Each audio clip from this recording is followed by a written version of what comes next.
Hey Seb. Hello. Hey. Thanks for doing this. Thanks for agreeing to do this.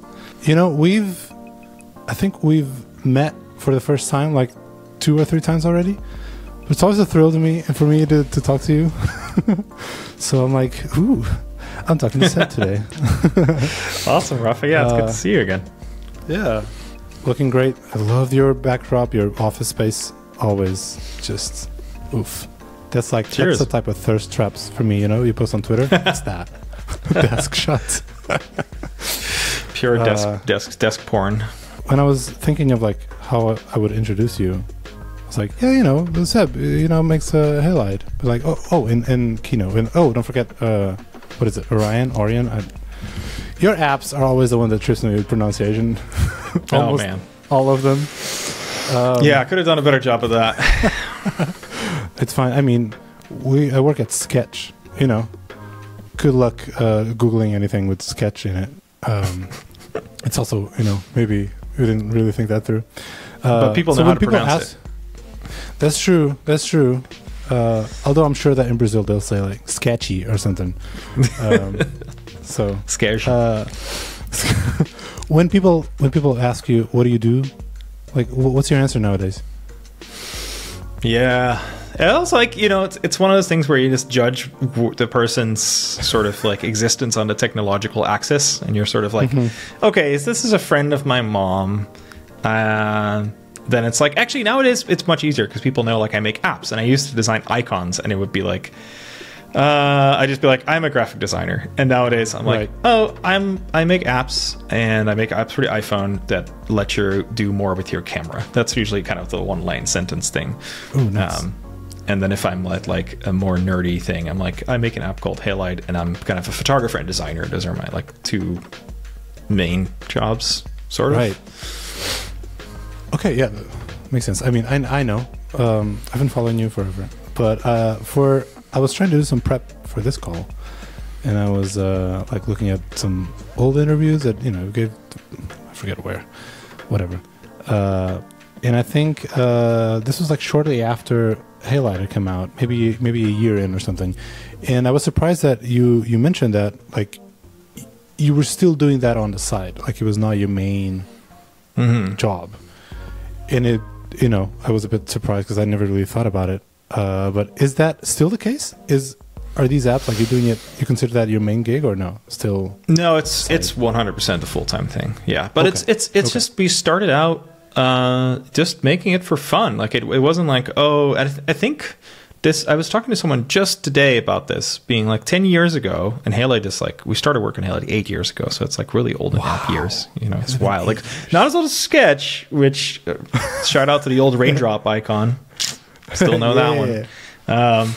But like when we started, like a lot more apps were made by people just kind of for the heck of it. And you see this in video games a lot. Like look at like the Playdate or just generally indie games. People make games because they love making games. It's not so like, I gotta hustle, I'm gonna make X amount of MRR or whatever. And nowadays there's a big like sort of culture around people getting into tech to make money rather than because they just like it so much. And we didn't make, that's not to like judge or dish on anyone. Everybody has different priorities in life, but we started it because we wanted to make a camera app that we would like. And actually, even down to my mom, people recommended against doing that. Like my mom was like, aren't there like a lot of camera apps out there? And I was like, yeah, Mom, but like I just want to do something that's more like the way I want it to be. It just doesn't really appeal to me. Yeah. So we thought like, hey, you know, if 1,000 people download the app, that's a huge success. And within a few years, we were able to basically make it our full-time job, which was really exciting.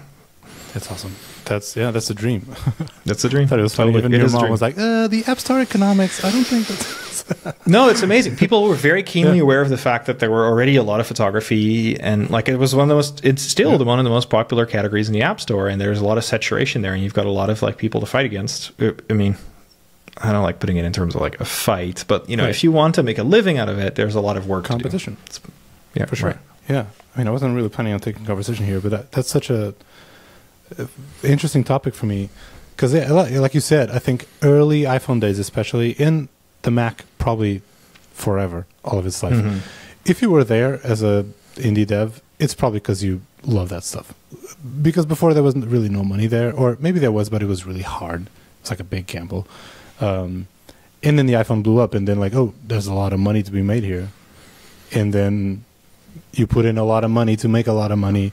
And then, yeah, apps like Halide, like these small indie shops, became I don't know if more rare, but like just by comparison, right? With all the big companies, all the money being poured into it. Yeah. What was the tipping point? Like when you went full time? That's a really good question. So we launched in 2017 in May. I want to say I probably did freelance design for another year and a half. And at some point, it just became overwhelming. So there was too many things for us to update and support. In the first year alone, like, just to put this in perspective, we launched Halide before the iPhone 10 came out. So Halide 1 ran on phones with a home button. And then that year, Apple showed off the iPhone 10, but they did it in the way where whenever Apple has a really big update, they tend to show like the thing first, kind of like with the iPhone, and then there's a while before you can actually get it. It wasn't like, and you can get it next week. So I was like, oh, we got to like really rethink the entire UI of this thing. And that was the app was only a few months old. So I was like, it was really fun. And I happened to have the time and the cycles to do it. But it was basically like, okay, let's take like an iPhone 7 Plus and try to emulate the screen on there, because the screen size was just about as big as an iPhone 10 was total. Yeah, and just put it in there and just kind of figure things out. And kind of wish I had the original. Maybe I can dig around and see if I can find the original sketch file for that era. Yeah. But that was like, that was around the time where I realized like, okay, this is so much work that I hope that if I were to put the effort into this, I can make this a full-time thing, because it's starting to make doing my other work really hard. So fortunately I had clients. I wasn't like full-time employed by anyone. Otherwise I would have probably gotten fired because I was just slacking off at the job. But yeah. I also know that you worked at Apple for a bit. That's right.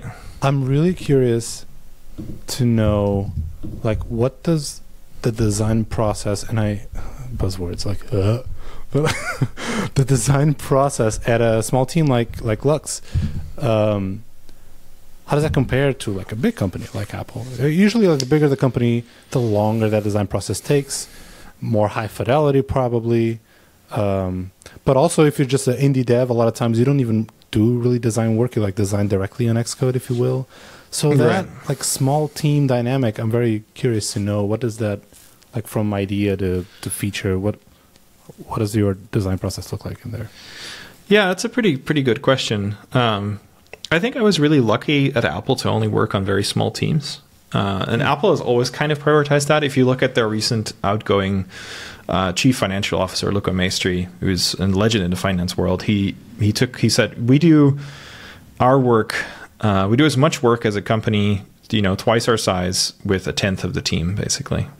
So like they do, then that's something which Apple has always like kind of preferred, because then what you can do is you can do outsized impact with smaller teams and keep things simple in terms of process. So when I worked at Apple, I worked at the Internet Services and MobileMe, iCloud stuff, and then we would work on a couple products at a time, and it would go directly 2 layers up to like shout out, pour one out for our homies.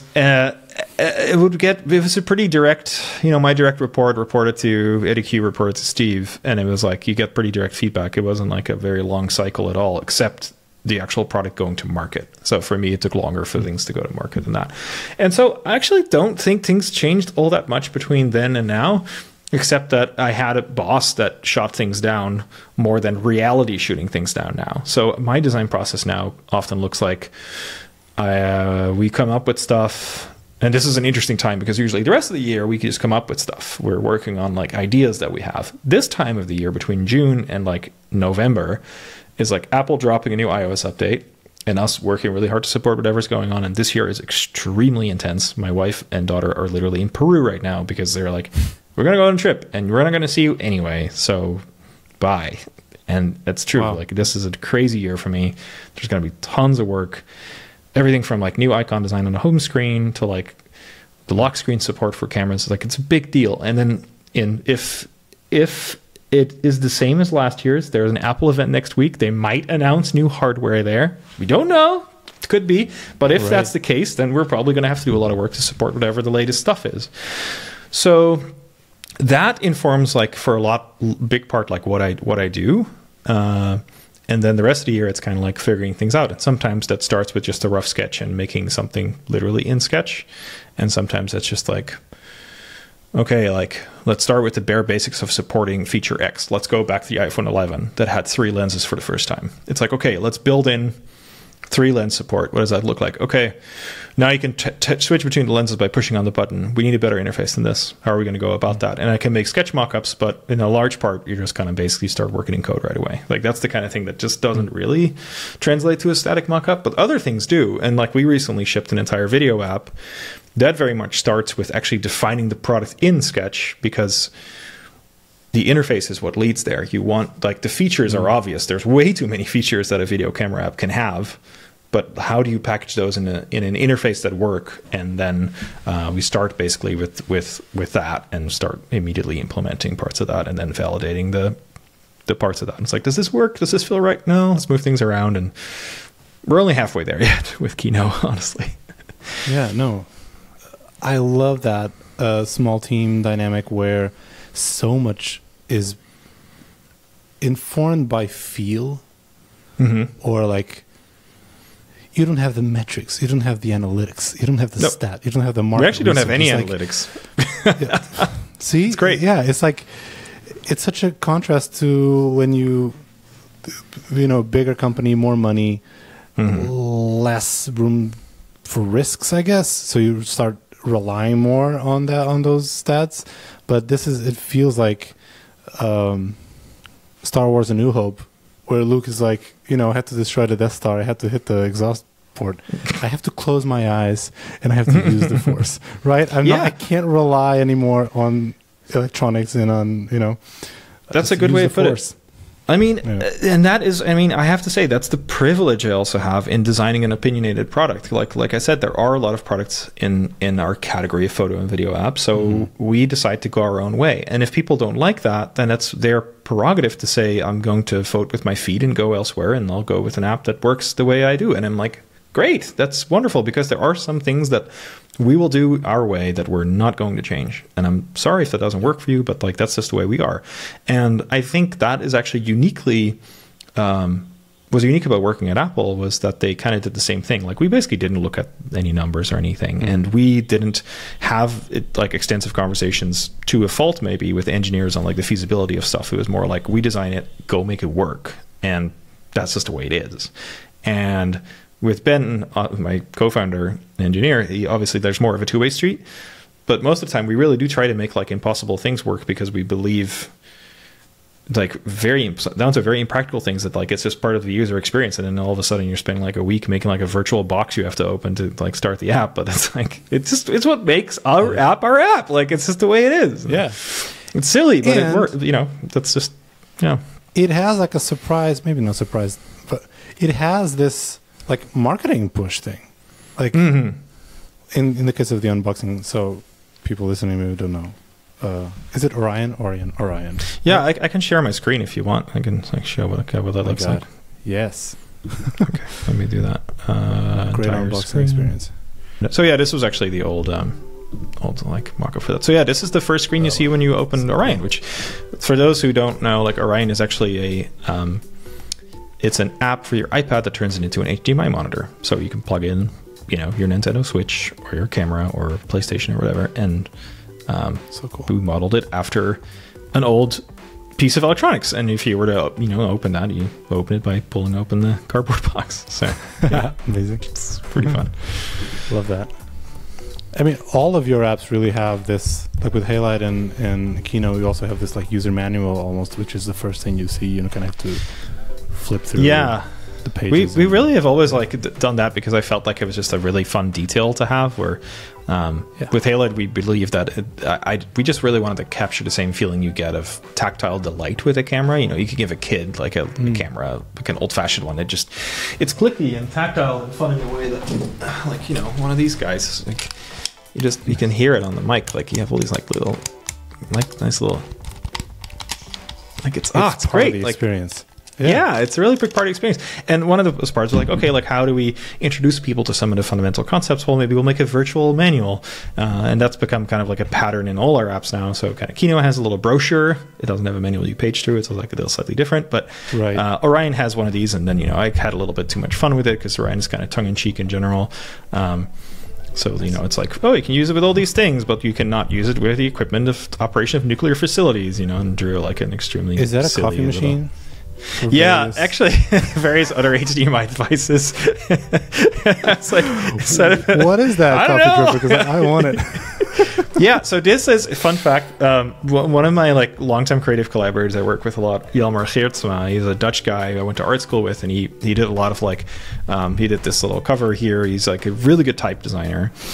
So we use like custom typography in Halide, and he did most of the typefaces there. And I was at his place in Groningen, like designing this. We were just like sitting there, like riffing on it. And he has a little tiny 1-cup coffee maker by like Douwe Egberts that looks just like this. So I just based it on that, basically. Oh, so cool. That's pretty fun. I don't think I noticed it when I was going through the onboarding. I know. There's just like little things in there like that. They're just like, you really probably shouldn't be paying too much attention to it. It's just like a little silly. Yeah. Nice. Yeah. Pretty fun. It's at the mood board. Yeah. Oh. Yeah, this is actually just the entire... this is just like the entire UI of Orion. So it's like it's a pretty simple app. You know, we have like our little toolbar. This was like an interesting design challenge because we wanted to make something that felt somewhat native still and not too over the top. I have some variants of it. I'm not sure if they were like in the old pages here or not. This one's pretty disorganized, but I have some old variants of it that were just too much. Like they were just too crazy. So cool. Like way too crazy of a design. Like I had like... This one was kind of like more textured, so it was more like an old, like, you know, like kind of like the plastic electronics from the 80s. So like it has some texture and stuff in it. Yeah, there was definitely some pretty silly takes on there. And then the actual thing we ended up with was, you know, it's a slightly transparent, like a normal iOS control. It has some controls in it. Well, it has a regular little pop-over menu for controlling some of the features. And then the settings itself it's pretty ridiculous. That's pretty non-standard. So this is a custom typeface. It's a pixel font that's based on like old VHS. Yeah, so that's pretty fun. So we have like, you know, I made a little demo mode, and this is our like paywall, which is like is perpetually on sale, which is really fun. It's like, but it, like in a way that makes it look a bit like, you know, it almost looks like a clearance. You know, it's just like one of those things that just hasn't sold, so we just put sticker upon sticker on it and stuff. Yeah, pretty fun. By contrast, if you like look at like an app like Kino, this is like a much more organized and mature, you know, design file for every screen. Like so we keep the way we organize pages. It's a lot. Yeah, no, there's a lot of pages. So the way we organize that, and this is, you know, relatively organized. We basically have pages for particular parts of the features. You know, so our onboarding is like a little accordion. This is our box for Kino. It's pretty fun. These are actually graphics that we made that, like, literally you'll never use. I don't think you see this for more like a third of a second, but we have these like fake logos for all the functions that are in there. Oh, so good. So that like opens up, and then you get this manual, this little brochure, which you do get like a little bit more time on. But these are all, these are all just like these are all like sketch everything. Sometimes I make some things in Photoshop and they end up there as a bitmap, but most of this is just pure sketchiness. Yeah, and you can see for some implementation we pull out some of the key colors so they can be implemented. This is another like custom typeface we use. And then as we update things, like I usually have like promo pages. So these are screenshots that I like with like nice content. And then if I want to export one of these, usually they're set to like really, really high res for like 3D renders. So I render it at like 20x. Make sure everything is like nicely in a good shape and it looks good even if you blow it up that much. And then you get some nice high quality stuff and doesn't get all jaggy and stuff. And then for updates, you know, we have different like features that we might add. Then like we have like just specific like mockups for that. And sometimes it goes back upstream, you know, obviously if I change things here, like the symbol for it changes, it'll what a treat. This is awesome. Thanks. So cool. Yeah, man. Oh, man, you touched on so many things I want to ask you. I want to talk to you about. Well, first, you did mention that, with every WWDC, new iOS version, that kind of dictates the roadmap in the summer at least. Sometimes then in September, you got a second wave of software stuff like the dynamic island and stuff, right? Live activities that came a bit after. But then for you guys, you also have the hardware component, which also plays a big role in like what you have to work on. And maybe you had some free time, I assume. You also decided to now be like the person who's going to review all the camera, like hardware on every iPhone every year. Now we all expect it. So yep, that's a pretty big part of it too. Yeah, so that's actually like I'm basically planning my fall around that. I'm gonna either fly down to Peru to meet my wife there or somewhere to make a trip out of that to take some photos. But yeah, I mean, iPhones get sold every year and they get upgraded every year, I should say. And usually the upgrade centers around a bunch of things. But one of the big selling points for it is improving the camera. That means there's always fundamental hardware changes, which means we always have work to do. I don't think there's ever been a release where we were just like, okay, like there's nothing for us to do, because things always change pretty much. And I don't know if that's the case this year or not, but like we routinely will just assume we got to drop everything and clear everything out to make sure that we are ready for that.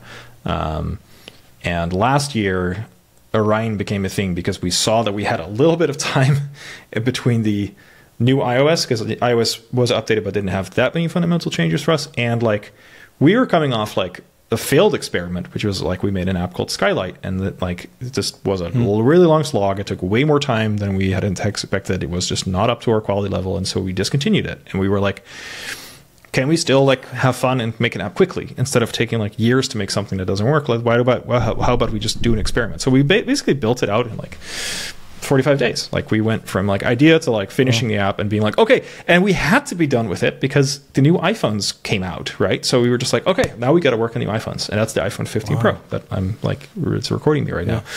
And so it was kind of like either we finish it or we just don't ship it at all, and that's fine. We just have to have fun with it. And we did. And that was a really big thing that led us into making Kino, because we realized we could probably build something if we used modern APIs to integrate our learnings and make something cool. And then like Ben had a baby in between, and like we were actually planning to basically build and launch Kino in like 3-4 months.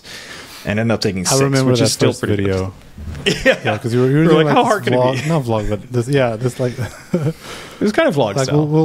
We'll share the progress as we go, and you're like, you had that deadline. Like, well, Ben was about to have a baby. Yeah. So we have to do this, and I had a baby not that long ago while I was watching that, and I'm like, oh no, you're not. Like, right? That looks very ambitious. Yeah, and our baby I think was like 6 months at the time. So like, we were pretty fresh parents too. And I mean, again, it still really worked out. And I think some of these things also help us because it just helps us be focused. We can time box ourselves pretty effectively into like the time we have allotted. And that also means that like you mentioned, we do a review and we go and support whatever the latest thing is. That also helps our sales. Like we definitely need more people coming in to pay the bills. And the other time of the year, which is like the fall, early part of the year, that's for us, those are the doldrums, right? Just not a lot going on. So it's a good time for us to be working on the stuff. And if we can release new things, then that's a great period for it. Another thing I want to touch after watching your sketch files, you touched on some of the custom components. There's something about like our favorite third-party apps.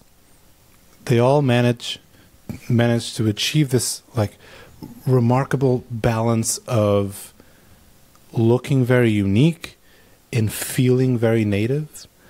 And it's taking me a long time to actually see those things as separate, like from classics like Tweety. It felt like an iPhone app. This is what if Apple made a Twitter client? Famously, then did the pull to refresh, which eventually became native components. But at the time, they're all pretty unique interaction models. Like Tweety for iPad was still probably one of the best iPad apps, I think. That was crazy. Yeah, that was really cool.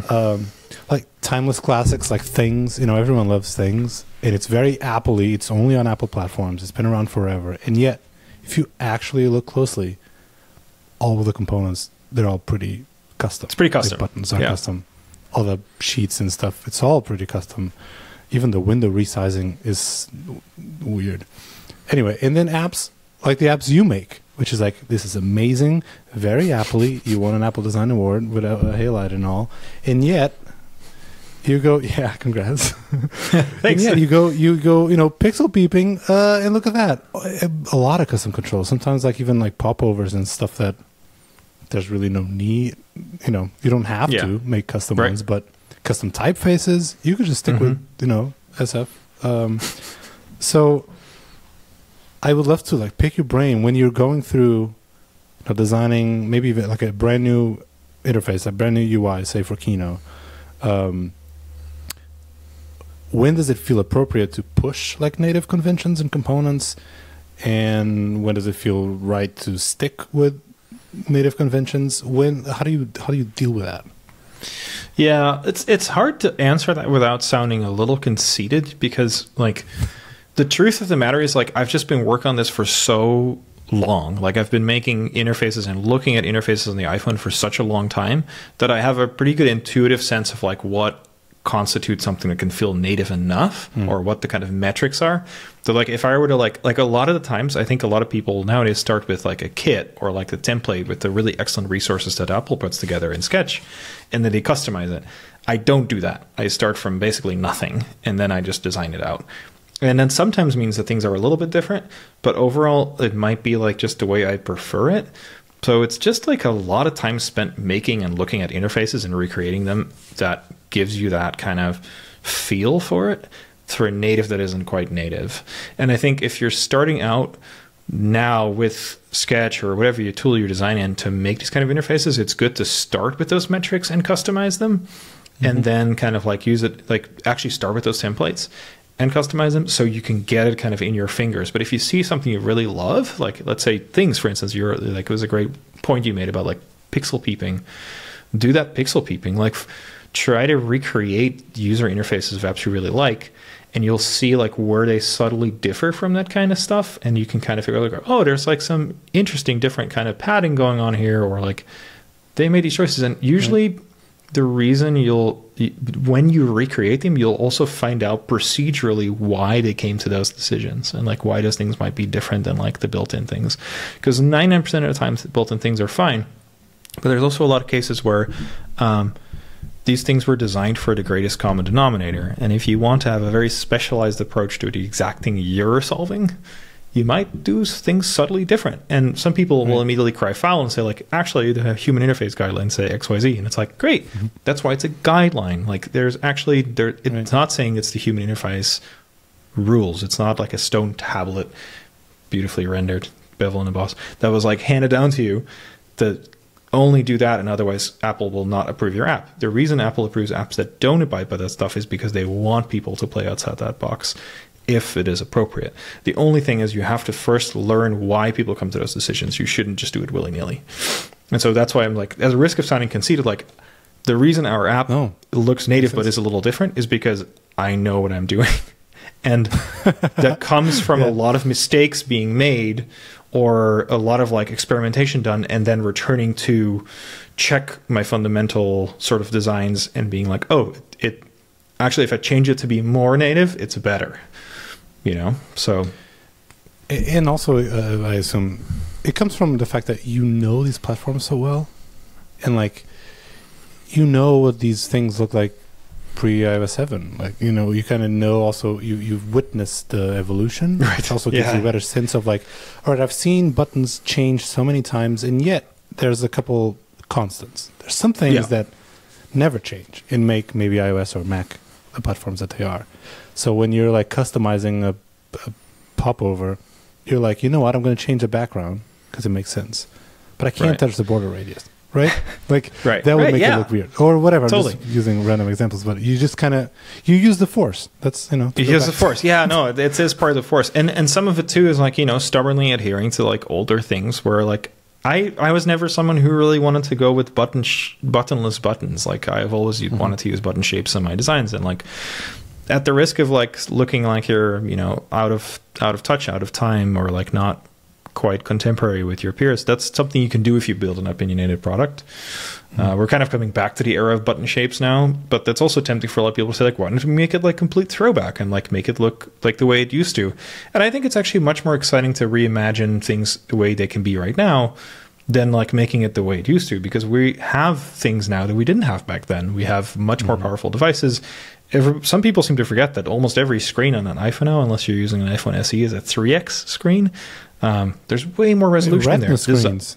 Hyper that alone, yeah, exactly. So like, so much more. If you're designing at 1x, which Sketch kind of does, you know, because you're kind of designing at 1x, like try working with those smaller increments. Like you can actually have a 0.33 point inner shadow on something and have it render, right? Like as an actual 1 pixel. It's pretty cool. Yeah, but I was setting you know, stroke widths 0.5. Like, what am I doing? I know, it still feels really wrong. Like, no, it feels very bad. No, yeah. Just make 1.5x stroke widths honestly make me feel like I should be shot on the spot if I do that. I'm like, this is horrible.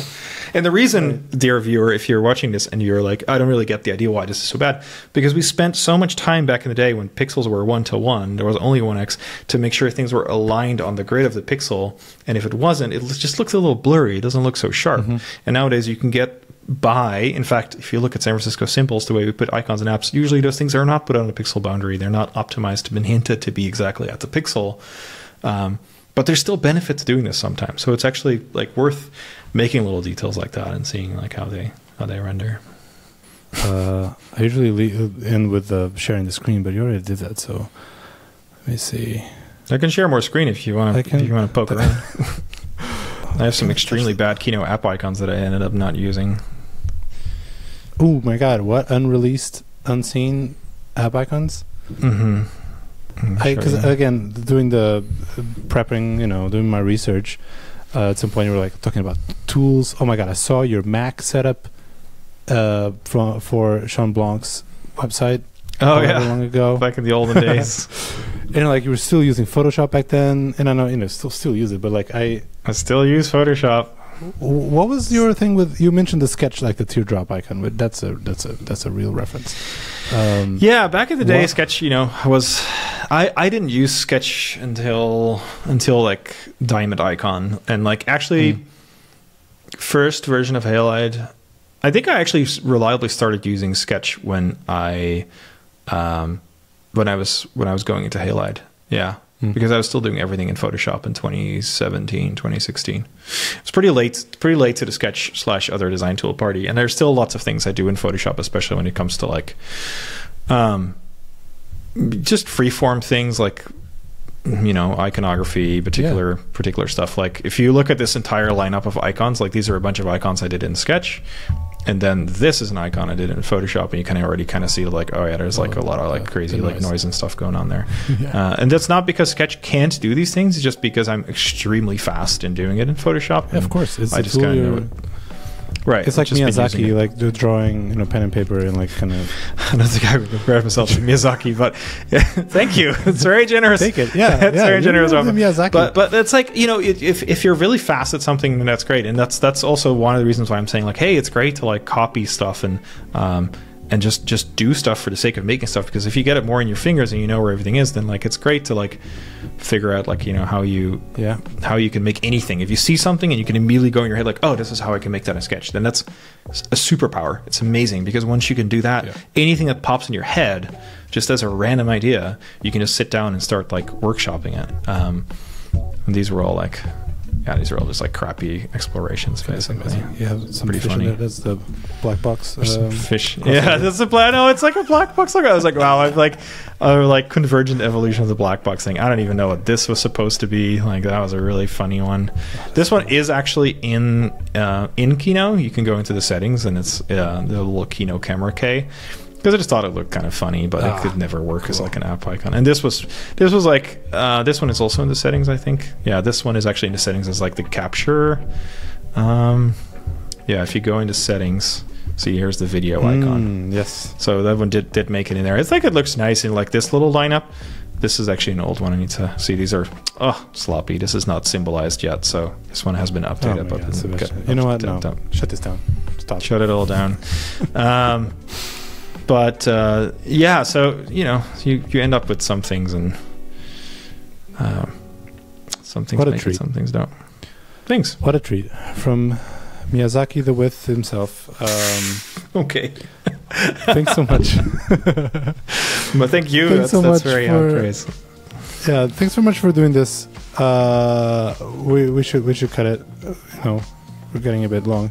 Do you want to do a pitch? I don't know. People watching this, in case they haven't checked out your apps or something, where do you want people to go? Sure. Download your apps, I also have I'm working very much on this. I have been outside of the world of making websites in a while, but I have my own website nowadays.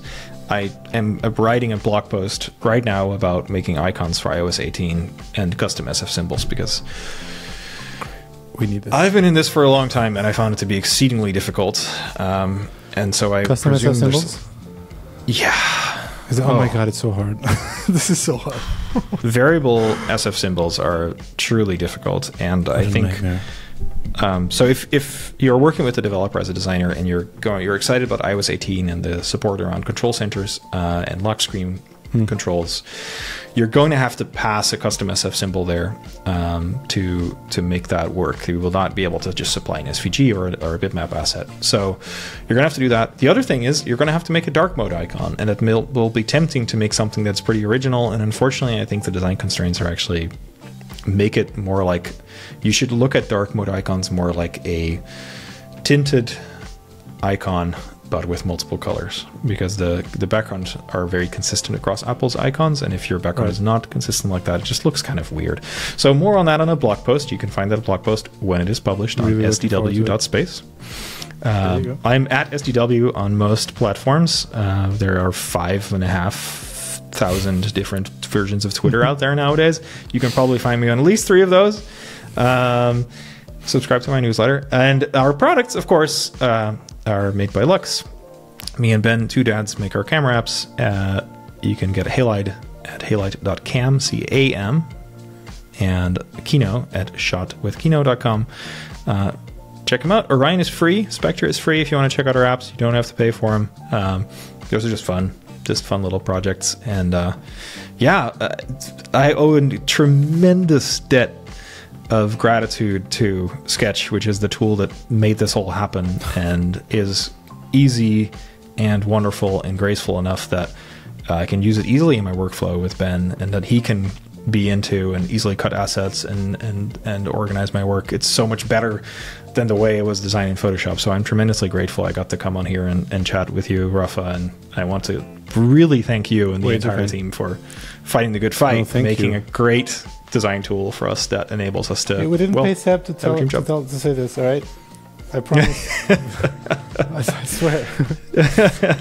Yeah, this is a very organic endorsement. Kind. Thank you. This is a very organic endorsement. I'm a very opinionated person. If you know me online, I have a lot of shit posting I do about stuff. Sketch is rarely in the crosshairs because it is legitimately like a really wonderful utility. And we appreciate you. It's great. Thank you so much. Good luck with the Crunch new iPhone. Thanks. Next week, right? Or whenever. Yeah, 6 days from now, if we're counting, is the big event. So, wherever you're watching this, I don't know. Maybe that's in the past, and then you will have experienced the time machine. It might very well be. Yeah. Good point. All right. Well, good luck. We're all looking forward to seeing all the blog posts and all the updates. Always a treat. Always a highlight of the season. All right, Seb.